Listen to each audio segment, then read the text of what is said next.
UB Stream is the place where we all belong, my dear. Rocking in the chat room, let the music play. UB's Twitch stream gonna brighten up our day. Brighten up our day. We're a family united, bringing joy and cheer. Joy and cheer. Rocking in the chat room, feel the love right here.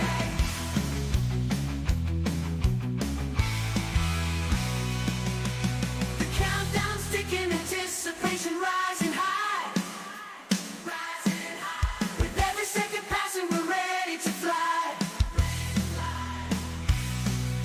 From all around the world, we gather near and far to share in the moments under UB's streaming star. Rocking in the chat room, let the music play. UB's Twitch stream gonna brighten up our day. Brighten up our day. We're a family united, bringing joy and cheer. Joy and cheer. Rocking in the chat room, feel the love right here.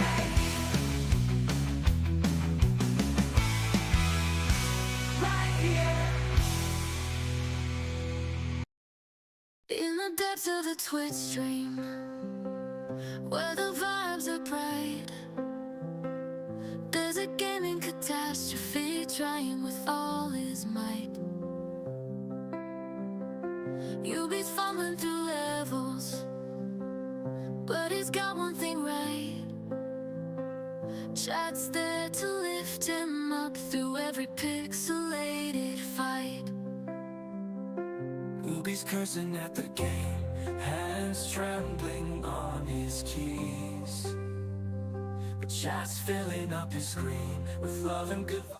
The following film is presented in its complete theatrical version. It was rated R by the MPAA and may not be appropriate for children under 17. It is rated TV MA LSV and contains strong language, sexual situations, violence, and nudity. It is intended only for mature audiences. Viewer discretion advised. Ay, ay, ay, ay. Ay, ay, ay, ay. Ay, ay, ay, ay.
That is me, your boy Ubi. Wow, I am super hot. Let me bring that level down just a little bit. How is everybody doing there? We are starting up something brand new. Get that theme music off of there. Yes, the song was low when we were coming in. And I'm trying to figure out exactly what was causing it. That is going to be something I will need to look into off of stream, because today we are going to be doing something brand new for the channel, and that's going to be, we're starting the inaugural. I'm sorry, I'm using rented lips today. The inaugural Embrace the Suck podcast, and joining me on here is a member of our guitar community. Has a little bit of creation under his belt, but not quite as much as the rest. We're needing to change that. We're going to be working on that. But I want to introduce everybody here to Will Red. That's what you'll know him as on the channel out there. And Will, thank you very much for joining us today. And how's rural Missouri life treating you? It's quiet and I like it. I Oh like man, I the hear you. quiet. I like to I be the hear you. one to make the noise. That's true. That's true. Now you were talking about there is going to be yes, there will be some echo and a little bit of feedback. We do have some audio issues, so I appreciate you guys letting me know in the chat. But we are aware of it, and we're working through some limitations. So just bear with us. The audio is not as good as it could be, but as long as you guys can actually understand what we're saying, so let us know if it's to the point where you can't understand what we're saying. That's the big deal. Shanty is my keeper. She is the one that tries to make sure things are perfect for me. It's just today it's going to be one of those where it's just not going to be perfect. It's an embrace the suck day, and it's actually probably appropriate for the topic at hand and for the podcast itself. So let's dive into your music journey. That's the first thing I always want to talk about, because the whole thing that we're about here is usually it's going to be guitar, but we have some people who play other lesser instruments. But let's talk about your journey into music. Well, honestly, I mean, I've always been surrounded by music. So when I was little, we had UB Blake. He's a famous ragtime pianist and composer. He did some stuff for Broadway.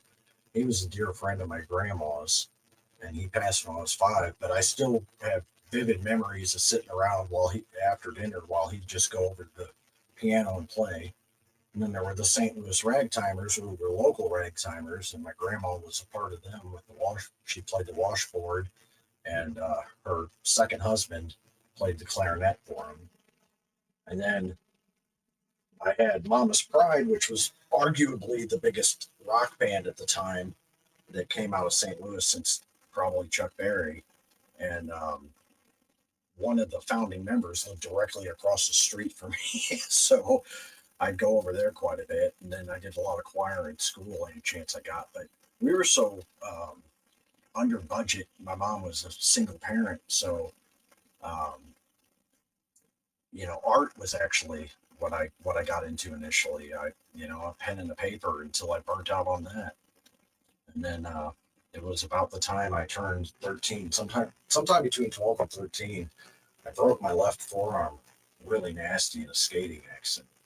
And it took multiple re-breaks and surgeries to get it back. But while it was in the cast, I found this old, crusty, horrible acoustic guitar in the closet that was just buried away. And I used that for rehab. I would play lap style as best as I could. I mean, not slide, but I'd pick along with my right hand and try to finger the frets with my left hand until the casts finally came off. And then to build up the muscle, for which I had none after a year and a half, I just focused on guitar. Sounds like it was kind of a way to therapy and rehab that arm afterwards too. It was, but if you think about it, if I look back, I mean, when I was little, around all those times, I mean, seeing all the music, and MTV was relatively new back then too. I mean, I was born in '78, so I mean, I got to catch the bulk of the '80s, even as a little kid, and so I mean, I would take 2x4s out of our wood shop in the basement and take a Sharpie and draw on a speaker and strings and make my younger siblings come out on the porch and humiliate themselves as my backup band.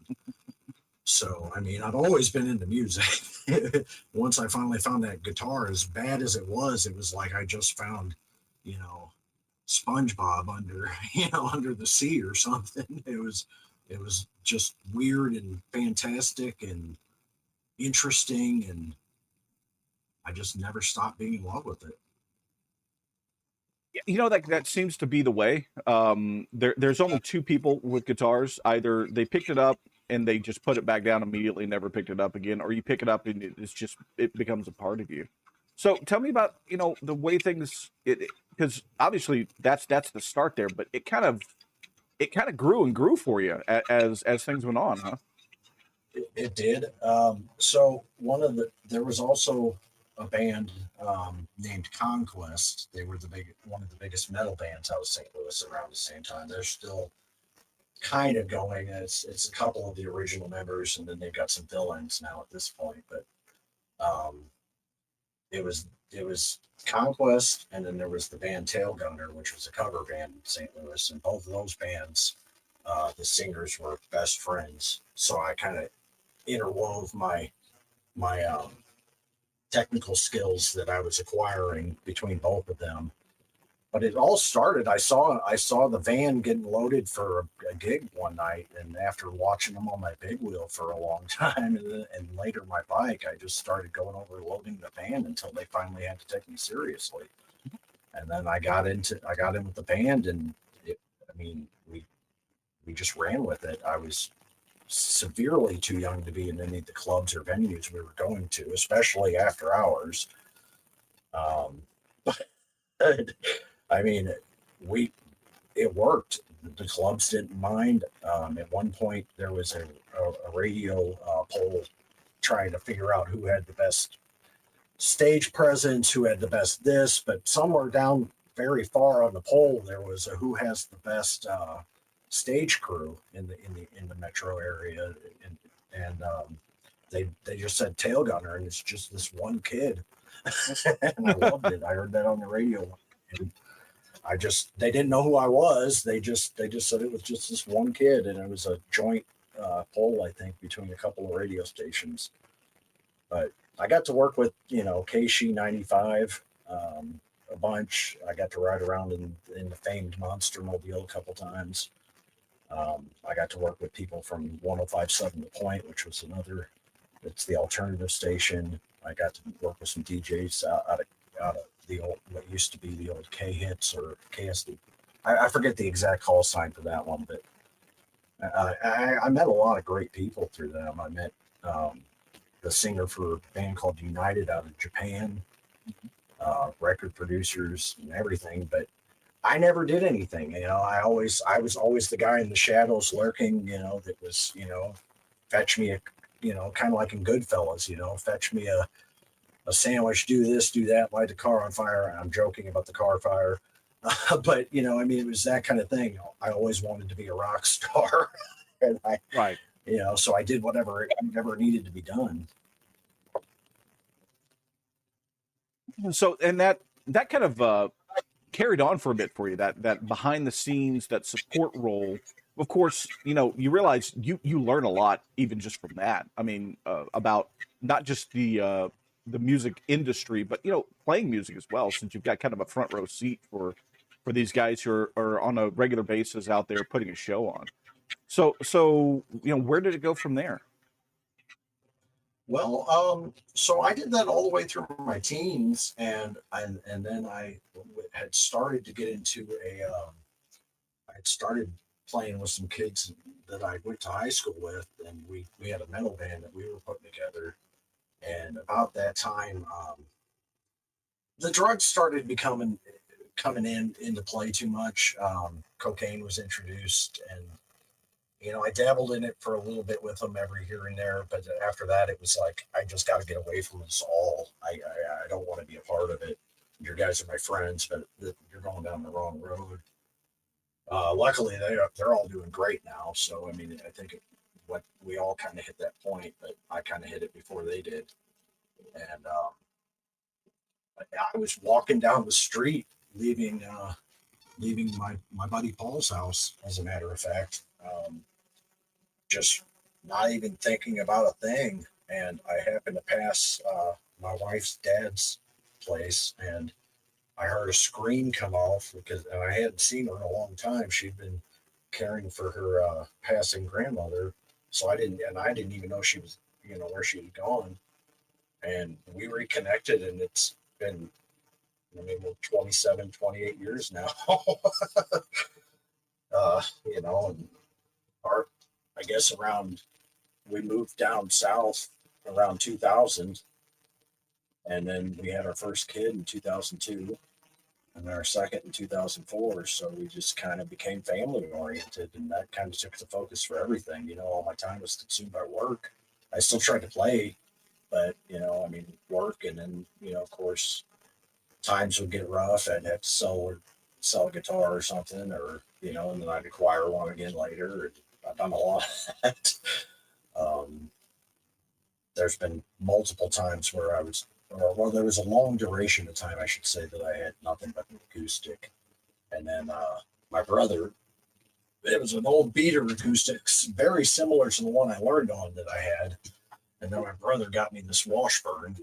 And it's just their basic model, but it's a pretty Washburn, and it sounds good and doesn't, no frills on it, but it does plug in and have the electronics. And the second he gave me that, I got back into writing. Yeah, and speaking of writing and stuff like that, you've actually started to. I mean, you're facing some limitations, and especially Absolutely. from the equipment standpoint, that's where the whole tie-in for the Embrace the Suck comes in. But I'm embracing them all. well, and we don't make excuses for it. That's actually one of those things with what's going on here. But you've been able to create a little bit. I've actually seen some stuff you put out on your channel, and that is actually some pretty decent stuff. So tell me about your current process for creation. Just the stuff that you're up against, and ways that you're trying to get around it. Well, so okay, so for my rig at the moment, I have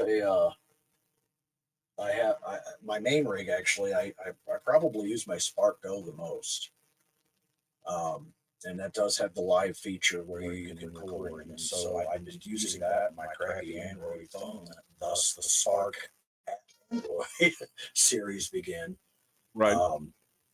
And it gets pretty decent, guitar tone out of it, and I can do little short videos with that. Frankenstein's Monster, the one that I did 2 versions of, trying to get the vocals a little bit more clearer and concise. That one I did dabble into BandLab on the app on my phone, so that I could go through and compose the backing stuff. Right. I tried to keep it as filler and kind of minimal, but give it a little bit of ominence. But I just dabble in whatever software I could find. I play with the amps that I could get a hold of. Whatever I get, I'm gonna make sound out of it. I mean, you give me a couple of tin cans and this piece of string, and I'll make music while you listen in the other room. I'm gonna make music somehow. And then for the computer system right now, I'm working off of an old Acer Chromebook that I acquired not that long ago, but it's very limited. I don't know if it's the Chromebook or the webcam that I got that is giving the crackling noises or any kind of sound disturbance in this podcast, but the cam, it was a brand new cam that Adam over at the Red Doctor Guitars sent me. So hopefully it'll work a little bit better and a little clearer with a different system. But Right. Yeah, And that's no, actually, yeah.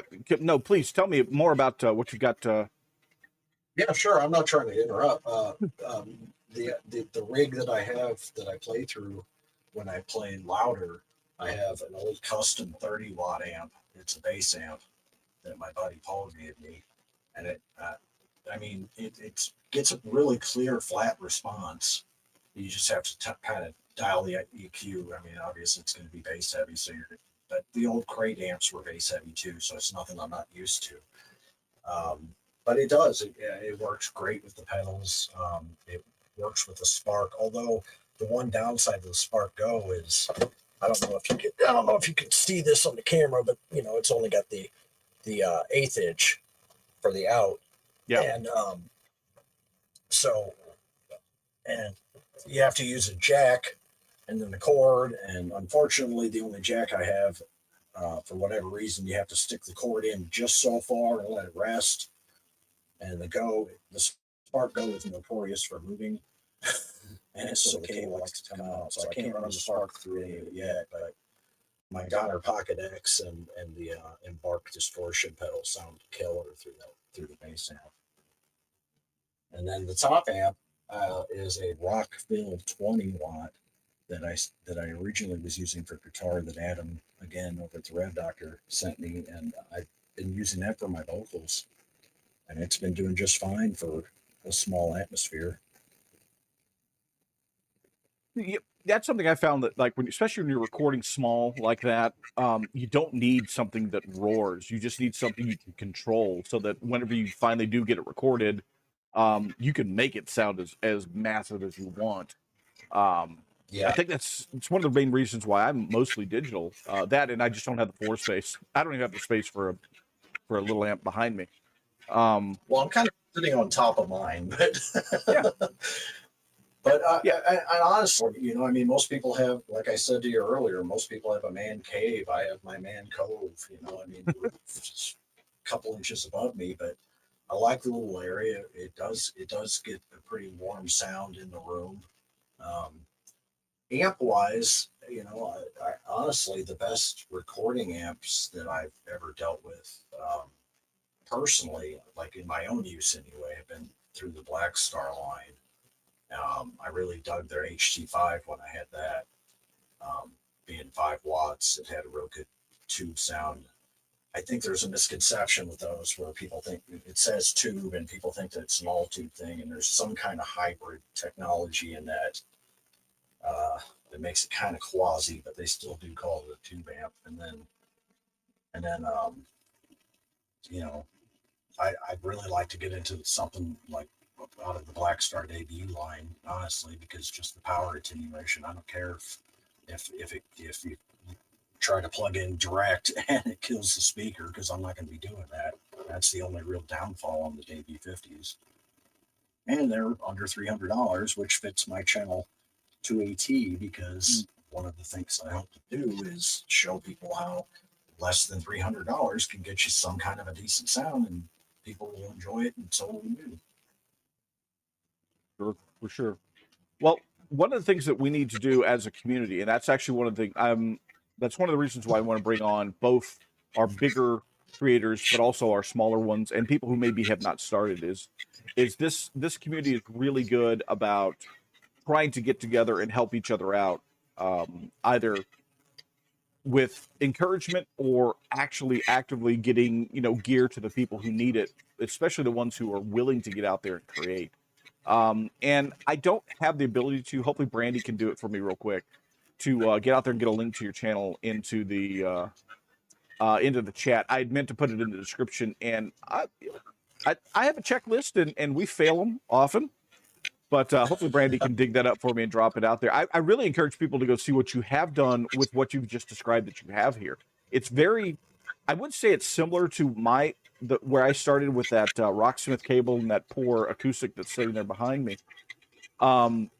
But the difference is yours actually sounds good. Mine sounded okay-ish. I'm not here to shame. Mine was an attempt. An attempt was made. But that's actually the whole point of the whole Embrace the Suck thing. So I actually have, as we were talking about, I do have an old laptop that's sitting in a closet that I know is going to need work. That's the reason why it's sitting in a closet. I don't know if I can even find like the power supply for it. So that's going to be the big thing. I'm going to try to get that laptop and get it refurbished. At the very least, I know it's going to need a new hard drive. And like I said, I might have to buy an aftermarket power adapter for it, because I'm not sure if I know where that one went. But I'm gonna get that. I'm gonna get that built up. Try to get that sent out to you. It won't be JRig quality. God, I wish it would be. I'd love to just flat out give you a JRig. That would fix all of your problems. But at the very least, for anything like that. well, and that's another thing. You're not asking for it. Or more, even not. It's not even so much of an ask. People asking is one thing. Begging is another thing. But it's just I've got a list of creators, and you're on them, that I want to get equipment into the hands of, because you guys are already creating, and I want to see what you guys could do if we got you better stuff. So I'm going to work on that, and you're going to need an interface. And I have one that I'm going to send with it. It won't be the Focusrite, but it'll be something that'll be real good. So, well, what I would need, Chris, is it definitely would need an SSD, probably a SATA SSD. I'll get with you on it. So I'm going to see if I can, like I said, I've been trying to pull together enough to kind of help the people who need the help, and you're the first one on the list. And since you've come up and done this interview, you'll be the first person we'll try to get going there. Or, and this is the other reason why I'm talking about this. If I can get the community to come together and donate enough for the hardware on a J-Rig, I will put you together a J-Rig just off of hardware costs. So if we can raise 400 as a community, I will do a purchase and we'll do a full J-Rig build for you. I don't know what to say. I'm just in this for the fun. The fact that people are actually supporting me and looking into me, and you know, when I started into the YouTube realm, it actually started. There was a guy named Mel that did gear and guitars by Mel years ago, and I started talking with him a bunch, and we kind of would hit ideas back and forth for his videos a little bit. And then life kind of took a change for him, so he stopped producing. And then I noticed Diner guitars out of Canada. Somebody, I believe it was Mimi Sounds, had a custom Diner, that pink one, and I saw that, and I got really fascinated by the fact that they were doing like the leather work on the body, and they were doing the metal around the binding to make it, you know, similar to an old diner or diner stools and tables. And it even had the little salt and pepper shaker knobs, you know, where they invented everything. And I was really taken back by that. So I started talking to Christian Stonehouse and reached out to him, and we collaborated as much as we could. I mean, I never asked for any credit or any recognition on it, any money, and I just wanted to be a part of the project for fun. And he allowed me to hop on, and we did a one-off. It was kind of a limited edition. It was a single coil or single humbucker with he was using a Filtertron in the bridge, and then it kind of had almost a Star Trekky kind of pick guard on it, and it was a neat deal.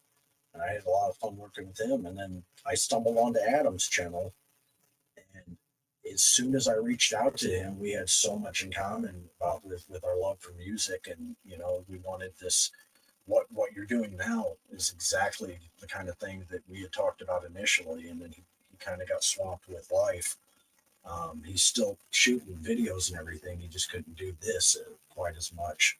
But we were looking for community. We were looking for somewhat of a PBS style broadcasting, where, you know, the information was hopefully simple enough for younger viewers and entertaining enough for the older viewers. And that's one of the things that drew me to your channel in the first place, was that you were able to do that. And, you know, Brian Searching for Tone and so many others were actually building the community. And I found that the more I got into the chats, the more the community kind of embraced me, and we all embraced the suck together, and that was beautiful. And the fact that it's snowballing and starting to get bigger and bigger and bigger, and more channels, the 4-in-1 guitar it's going to fret knot.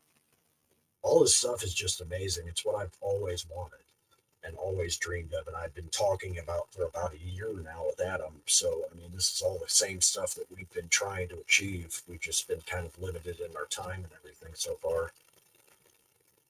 Yeah, for sure. Actually, Adam, he did some giveaways right before his move that were really awesome. And yeah, for sure, he's definitely one that is very much in that giving back into the community situation.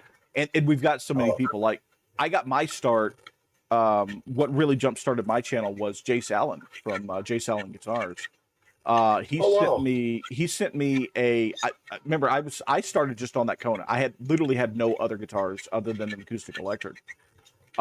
He sent me a Squire debut Telecaster, and an interface, because again, I was literally, my interface was a Rocksmith cable. It was absolute trash. And another microphone with that to help me grow the channel. And then that's where things started building up and building up and building up. And it makes a difference when you're creating, if you have the right tools. So that's one of the things that I don't want anybody to think that you have to have the right tools to start. Start with where you're at, just like you are, just like I did, just like everybody else. But the more you do it, two things. One, when you create with what you've got, you learn to get better. You flat out learn to get a lot better because you don't have in that adversity. You tighten up your playing and those sort of things to make it as clean as possible. But number Absolutely. two is you show everybody not that you got that drive and that determination and that creativity, and people want to get behind people like that. So that's what I'm hoping our community does here, because I would actually prefer for all of us to come together and I can send you the equipment you need. But if not, we're getting you something, because like I said, I've got that laptop. I'm going to take it down today. We're going to take a look at it and see what we need to do to get that going. Well, like I've said 100 times before, I'm just grateful for everything that I have, and I'm just trying to use it the best I can. I mean, I got really blessed by getting that Donner, and then I got the pickups, the Epiphone ProBucker pickups, and I modded that, which was my first mod. I'd never messed with anything like that. I never needed to. I've always been just to turn the volume and tone up and go, mess with your EQ from there. Now I'm messing with tone dials and split coils on the net. You learn, and that's actually one of the things you become. I became a product master for the digital stuff because I had to learn it myself. I couldn't afford to pay somebody to set something up for me. I had to. Digital was where I could get all the stuff free that I needed. So it doesn't hurt that I'm an IT guy and that sort of thing there. But I poured a lot into it to get it to be there, because you'd learn it so that you can use it. The same sort of thing happens, especially like I said, when you try to create from a place of I don't have everything I need, so let's find a way, and that makes it big. So we're coming up on the end of it. These are going to be a 30-minute interview sessions, just to make it where we don't run anybody into the ground. But before we go, what are you working on right now? Right now, actually, I'm hoping that I have a pretty decent catalog of songs that I've written over the years, and most of them are with an acoustic. So I'm hoping to get about an album's worth of acoustic stuff out in the next couple of months on the channel. I'm also looking into potentially at some point, when I have the right software, I still have some interview people that I'd like to get a hold of, like Ron Radford. He's a very, very talented flamenco artist, and I'd love to get him on sometime. Maybe even on yours too. I mean, he's a great guy, and I'm sure he'd like the exposure. That's pretty much it at the moment. I mean, I'm just looking to try and get new stuff out every day. I'm thinking about it. I don't always have time, but I'm trying. I hear you for that. So if you guys aren't subbed, I do have one beef to pick with you, though. Okay, go. On the interview with Jerry with Keith, you kept bringing up hockey and you dogged the Blues, buddy. So you got to realize, and I bleed blue. see, I bleed green and gold. That's how old of a Stars fan I am. They don't even have gold in their uniform anymore. Oh, I don't. But there have been some. I'll tell you this much: there is almost nobody in the game currently that I love to hate more than Bennington. So I will give you that one. I just had to bring that up because I just rewatched it last night, and I saw the stuff about the hockey. I had to throw it in there. That's fair. Actually, I'll tell you this much. As much as we have a rivalry against the Blues, at least the Blues fans are good. There is nobody who is a more insufferable fan than an Avs fan. So at least you're not an Avs fan. Oh. But yeah, for sure. I'll take that to the bank. That's fair. That's fair. But I mean, you can't argue with success on either side. I mean, both the Blues and the Stars have had a bunch of success. Maybe the Blues a little more recently than the Stars have, but hey. Yeah, but the Blues always made it to the gate and then flopped and flopped somewhere between the playoffs, or if they did get to the Cup, they'd flop. We got lucky a couple times. What we were always known for was before they changed all the regulations, the Blues were fighters. Yeah. But Steve, that was fun to watch. But my question, and we're going to go a little long here, and I'm cool with that for hockey. But how far back of a fan are you? So I'm not a diehard fan, but I do try to keep up. My remembrance was back. See, the Blues played at the St. Louis Arena, which was just minutes away from where I grew up. So I mean, I was in that place as often as I could be, and when I wasn't, we watched on TV. And then I kind of fell out of hockey for a while and got back into it with my wife's uncle for a while before he passed. But I'm not, like I said, I'm not a diehard fan. But if I bled, I'd have to bleed blue. So you don't hate me because I like the Stars and the whole getting Brett Hull and the whole 9 yards. So that's what I was trying to figure out. No hate, just beef. Okay, good to go there. just a juicy steak. All right. Well, hey, Will, thanks for taking the time to pop on with me today on this. And I just want to remind everybody, the pinned comment is to Will's channel. Please go over there, subscribe, check out the stuff. He's got some really good things that he's created just with the limited equipment he's got. And so right now, the Embrace the Suck community, we're going to be pushing towards getting some equipment out to you. At the very least, we're going to upgrade your computer. I hope that people can come through and we can get enough that I can just do a full build for you, and we'll just go from there. Whatever happens, I'm just going to keep on playing, brother, and I appreciate all that comes.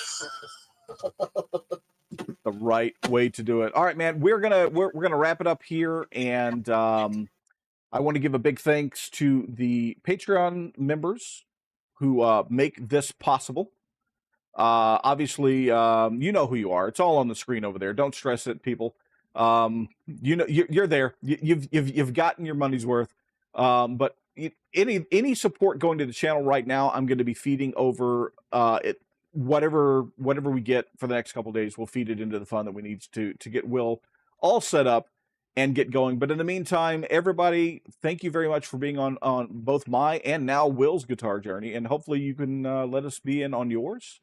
And let us just embrace the suck. Just get out there, do it, record it, put it out there, let everybody see it, and we will go from there. Thanks everybody for watching, and we will see you next time.